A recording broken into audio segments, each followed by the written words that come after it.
Le son des sabots quittant le monastère, où tout est chronométré et mesuré. Tu es ce cavalier. Quelqu'un qui ne se soucie pas beaucoup des choses et des résultats, des maladies et des pertes. Tu es l'âme. À l'intérieur de l'âme qui est toujours en voyage, le mental ressemble les appâts, la personnalité, à du ressentiment. Toi tu te quittes, une toile comme à la lune, sans laisser de traces sur ta route. Il y a une communauté d'apprentissage, où les noms de Dieu sont prononcés et mémorisés. Il y a une autre évidence, où vivent les significations. Toi qui es sur le chemin d'ici à là, n'oublie pas que tu ne portes pas de cadeaux. Les manières gracieuses donnent de la couleur et du parfum, comme l'eau du ruisseau qui anime le paysage qui le traverse. Des centaines de caravanes volent dans le ciel. Tu voyages seul par toi-même. Ces caravanes sont comme le soleil à l'intérieur d'une tache éblouissante. La sérénité de l'empereur pendant la guerre de nuit aussi alerte que la garde du palais. Tu enchantes ce lieu invisible, si bien qu'on s'imagine que tu vas quelque part vers un nouveau pays. L'inconnaissable absolu apparaît au printemps et disparaît à l'automne. Les signes viennent, mais pas les fonds signifient. Combien de temps encore seras-tu un berger qui ne fait qu'entrer et sortir de cette étape même? Est-ce que je te verrai un jour, comme tu es secrètement dans le silence? Jalal ad-Din Rumi. L'ascension du mont Sinaï en Égypte. La levée du soleil.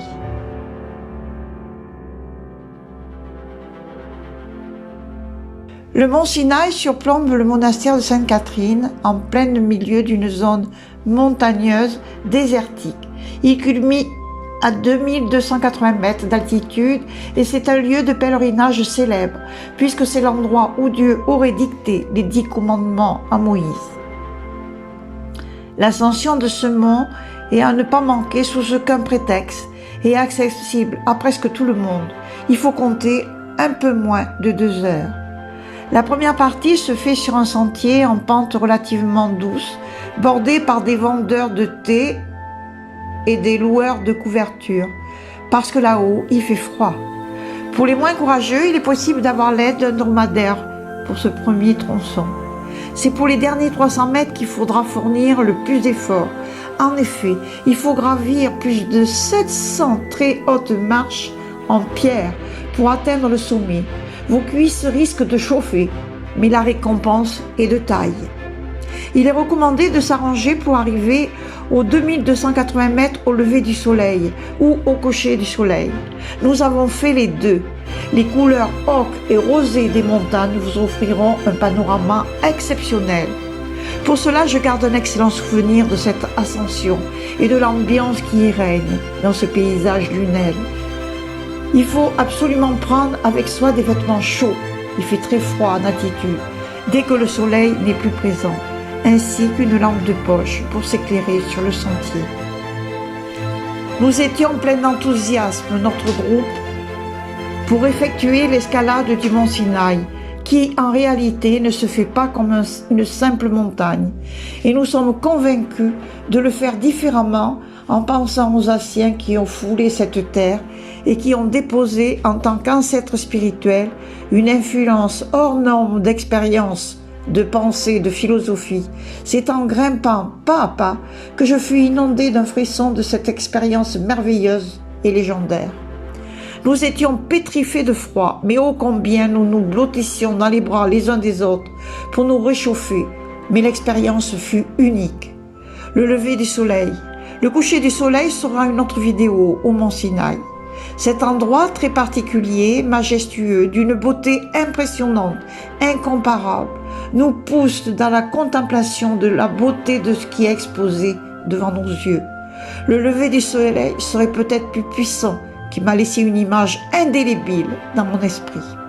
L'expérience est sublime, et lorsque le soleil pointe son nez à l'horizon, nous faisons l'expérience d'une naissance, d'une nouvelle naissance. Nous assistons à un accouchement du soleil et de son enfant.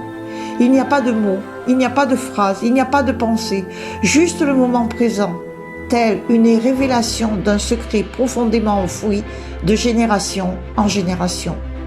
J'ai eu la grâce et immense possibilité de le vivre, juste le concret de l'expérience. Nos ancêtres spirituels qui ont vécu sur cette terre et qui ont escaladé cette montagne de 2280 mètres, je pense à eux et je les honore. Je pense aussi à leur regard qu'ils ont pu poser sur ce lever du soleil inoubliable. On comprend que Moïse a vécu une transcendance et on comprend que notre groupe là-haut a vécu une transcendance. Car c'est cela que nous vivons. Le coucher du soleil est très joyeux. Nous plongeons à l'intérieur de nous pour nous nicher. Je fus impressionné et je le suis encore en ce jour. C'était en 2008 et nous sommes en ce jour en 2021. Combien de pèlerins ont foulé de leurs pieds ce sentier conduisant à l'insondable? J'ai l'impression que c'était hier.